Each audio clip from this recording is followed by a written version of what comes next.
E quem está aqui atrás fazendo a compra, pensando que está tudo bem, vai lá, pega uma matrícula do imóvel, vê que não tem nenhum processo ainda, ou que não tem nenhuma execução acontecendo ainda, pode entrar eu vou chamar nesse processo de fraude a uma execução, sem saber.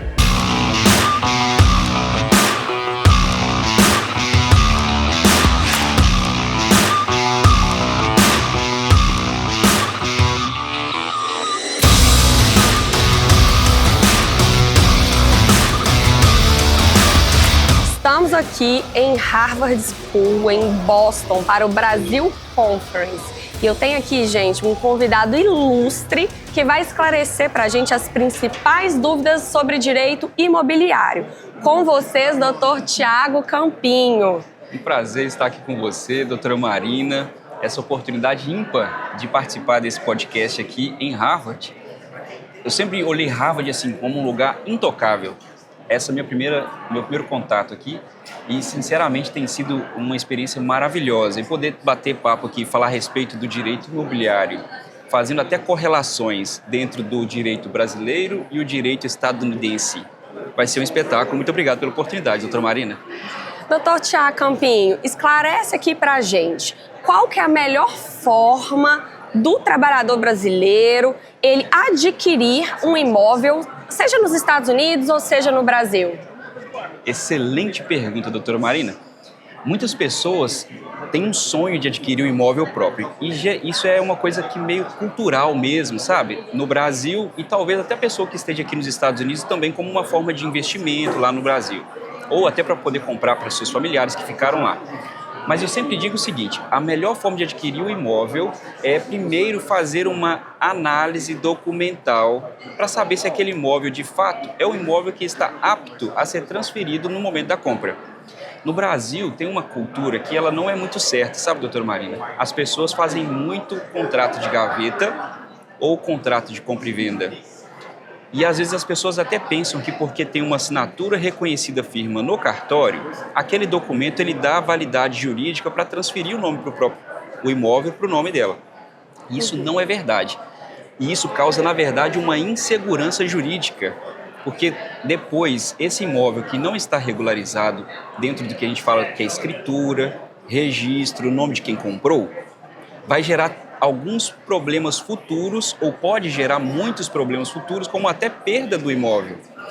Então, mas antes de comprar o imóvel, qual a melhor forma de comprar? Fazer uma análise, a gente chama de due diligence. Due de dois, e diligência de diligência mesmo. Tem que analisar a documentação do imóvel e a documentação do vendedor do imóvel. Aí às vezes as pessoas falam assim, não, mas eu posso ir no cartório, pegar uma certidão atualizada do imóvel e ver o que consta ali na matrícula. Tem pessoas que são um pouquinho mais estudadas ou que têm um pouquinho mais de noção e vai falar assim, eu vou pegar lá uma certidão de ônus e ações, que ela é um pouco mais completa do que simplesmente a matrícula do imóvel. Só que até mesmo essa certidão mais completa, que é de ônus e ações, ela pode não demonstrar toda a situação que existe por detrás da história do imóvel, como, por exemplo, processos de execução. Credores que estão buscando bens para poder penhorar no nome do devedor, que porventura pode ser o vendedor daquele imóvel. No Brasil tem situações de fraude à execução. As pessoas falam assim, eu preciso vender esse imóvel rápido porque alguém vai me executar e na hora que me executar eu não posso ter bens no meu nome. E começam a vender a preços bem baratos para não pagar aquele credor lá na frente.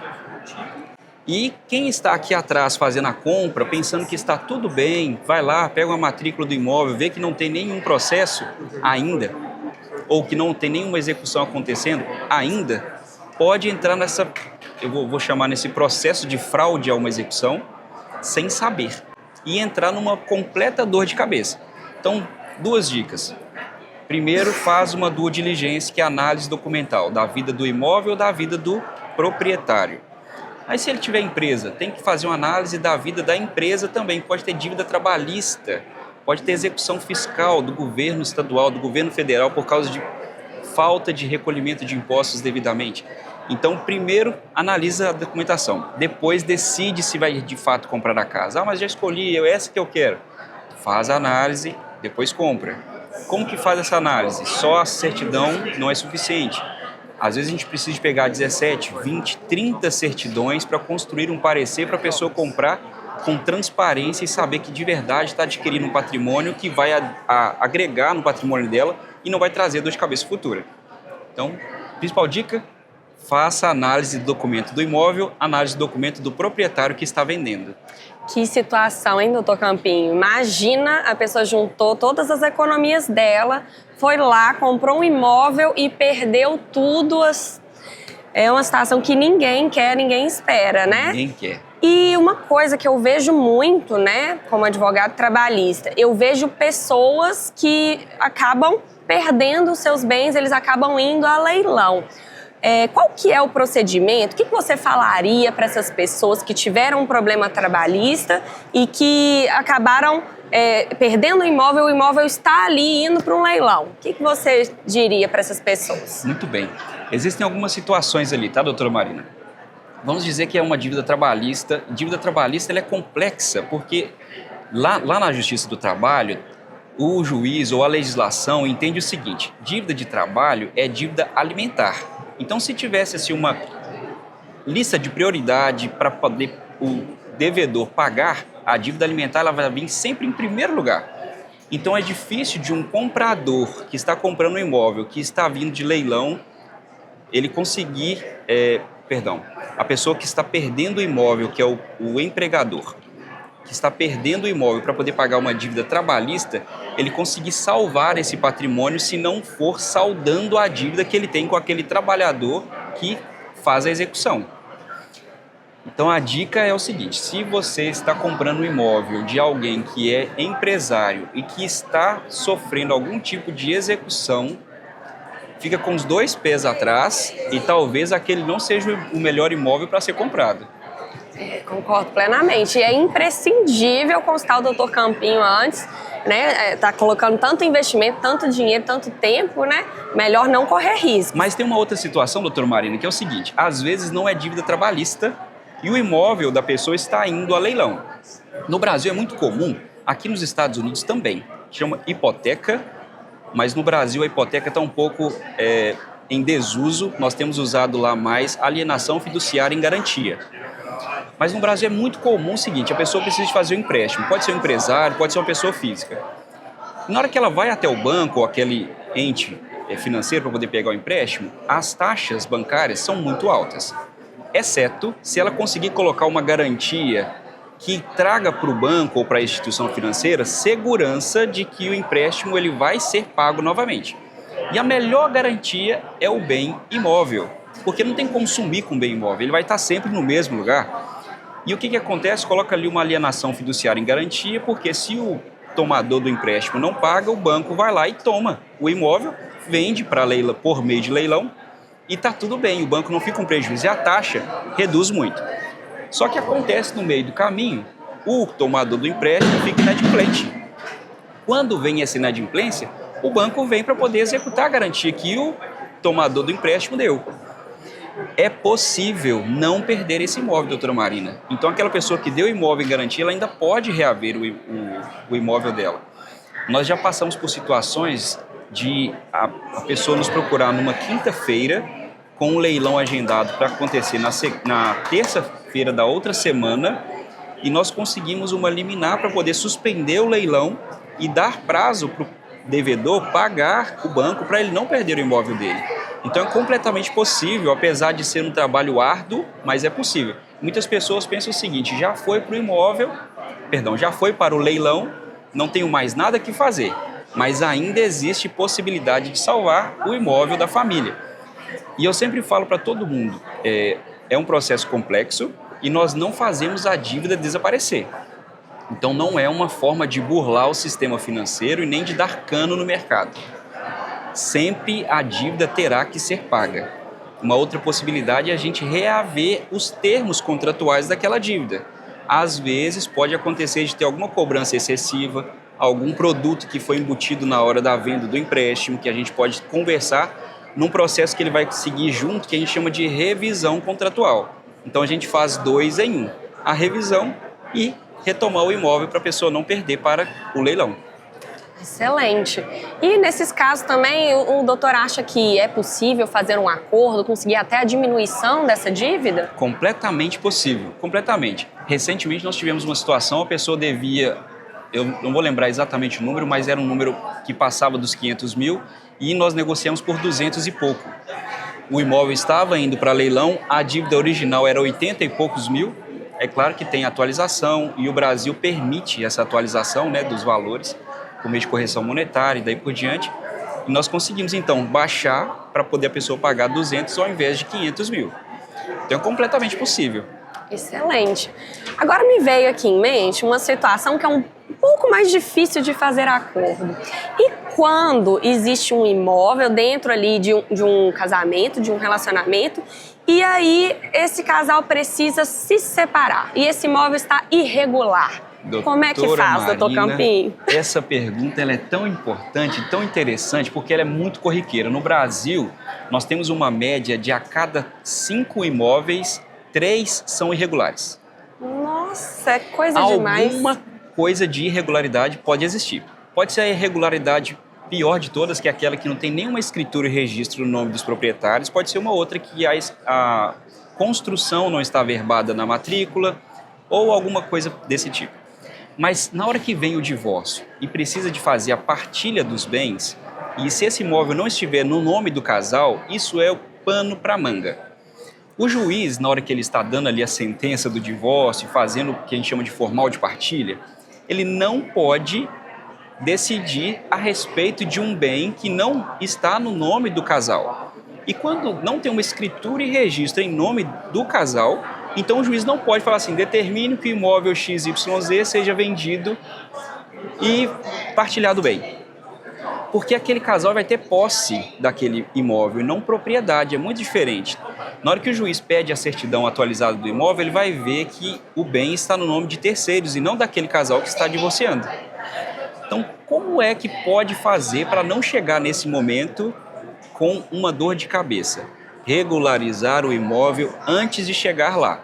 Nós não queremos que ninguém divorcie, tá bom, gente? Eu sou a favor do casamento, sou casado há 20 anos, amo ser casado, amo minha esposa, mulher mais bonita do mundo. Mas regularizar o imóvel é fundamental, não só por causa desse momento, que talvez não aconteça, mas infelizmente vai acontecer em alguns casais, né? Mas até para a hora do inventário. Se a pessoa não tem ali escritura e registro no nome dela, falece, os filhos não herdam propriedade, os filhos herdam posse. E até para inventariar esse imóvel é mais complexo, mais caro, mais demorado. E geralmente quando acontece o falecimento dos pais, ou do pai ou da mãe, geralmente, ou acontece em muitos casos, o patrimônio que os filhos vão receber é importante até para a sobrevivência. Imagina só o inventário que poderia acabar ali talvez dentro de 5 meses, 6 meses na forma extrajudicial, ter que ser levado a juízo por causa de um imóvel que está irregular e aí trava todo o patrimônio do inventário, aquela família vai ter que esperar ali por alguns anos para finalizar o inventário que poderia ter sido regularizado aqui atrás daquele imóvel e o inventário acabar dentro de 5, 6 meses. E em quanto tempo um processo judicial de um imóvel empepinado está demorando? Gostei do termo empepinado, legal. E é pepino mesmo, doutora Marina. Nós temos, desde 2017, depois de 2021 e outras legislações que vieram com atualizações, nós temos a grata oportunidade de poder regularizar os imóveis extrajudicialmente por meio dos cartórios. Os requisitos legais são exatamente os mesmos de fazer uma regularização na justiça. Então nós temos 2 modelos de regularização mais comuns. O uso capião, eu acho que é o mais conhecido de todos, e tem um outro que nem todo mundo fala, mas ele é muito comum também, que chama adjudicação compulsória. Os 2 movimentos eles podem ser feitos extrajudicial, e nós sempre optamos por ir por este caminho, porque ele vai demorar dentro de 6 meses a 1 ano e meio. Esse prazo é sempre aproximado, a gente não garante prazo nunca, porque depende de outras pessoas que não são do escritório. E se nós escolhermos por estratégia do cliente ir para o meio judicial para fazer essa regularização, esse tempo ele vai estender um pouco mais, doutora Marina. A média é 5 a 7 anos. Nossa, é muito tempo, né? Mas é uma questão de preso. estratégia, sabe? Porque às vezes eu converso com alguém que fala assim, doutor, eu preciso vender meu imóvel o mercado não está aceitando o imóvel no preço dele porque não tem escritura e registro. O que eu faço? Aí eu falo assim, nós precisamos de pressa. Pressa extrajudicial. Extrajudicial paga uma taxinha a mais para os cartórios, mas ele anda mais rápido.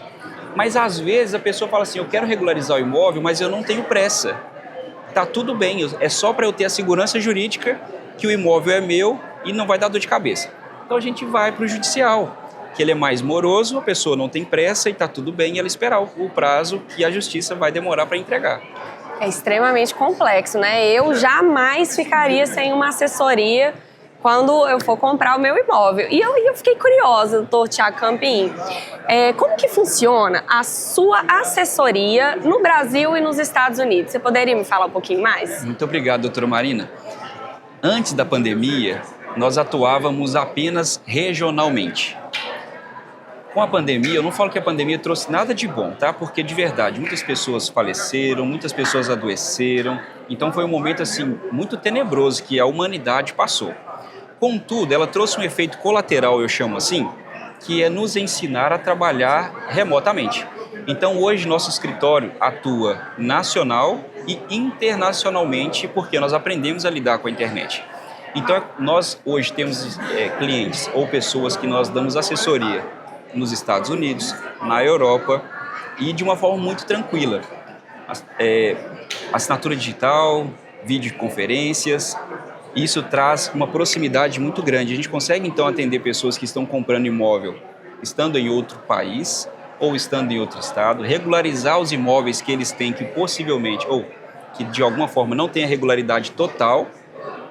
Então nós conseguimos trazer isso tudo dentro do âmbito nacional e atender pessoas que estão fora do Brasil também. Excelente, doutor Thiago. Agora, me fala aqui, se você pudesse deixar uma mensagem para essas pessoas que estão ali querendo adquirir um imóvel ou regularizar a situação de um imóvel já existente, o que você falaria para o nosso público hoje? Eu diria o seguinte, é possível converter papel em documento judicialmente ou legalmente aceito, e isso é muito tranquilo de acontecer, contanto que haja uma estratégia jurídica por trás. E não ficar com o imóvel irregular, eu digo que é indispensável, porque quando você tem o imóvel regularizado, você tem patrimônio. Quando você não tem, você tem posse, e posse não é patrimônio. É muito discutível. Então não fica com o imóvel irregular. Às vezes as pessoas têm medo, doutora Marina, de falar assim, quanto custa para regularizar? Às vezes a pessoa fazendo uma pergunta, talvez uma resposta, é suficiente. Fazendo um parênteses aqui rapidinho, a pessoa uma vez me procurou no escritório, uma conversa de talvez uns 15 minutos, que eu não cobrei, inclusive. Ela saiu de lá sabendo o que ela precisava fazer, ela fez, regularizou o imóvel dela tranquilamente e não gastou nada. Então a gente tem uma cultura muito errada, diferente dos Estados Unidos. Aqui a gente vê tudo com muito planejamento, assessoria jurídica para tudo. Lá no Brasil a gente faz tudo e depois pergunta como que faz para corrigir. Então, consultar um advogado especialista, assim como a senhora, né, doutora, dentro do direito trabalhista, consultar uma consultoria jurídica para poder saber o que fazer antes do problema aparecer é sempre melhor. Ah, sem sombra de dúvidas, mesmo porque depois fica mais caro para resolver do que se tivesse pagado a assessoria antes, né? Mais caro, mais demorado, vale a pena consultar com certeza absoluta. Excelente. Gente, com vocês, este foi o Dr. Thiago Campim. Agradeço imensamente sua contribuição aqui hoje, viu, doutor? Obrigado a mim também. E agora vamos aproveitar o Brasil Conference aqui em Harvard, que ainda tem muito conteúdo pela frente. Meu nome é doutora Marina Aguaio, agradeço aqui ao público. Muito obrigada, gente. Até a próxima.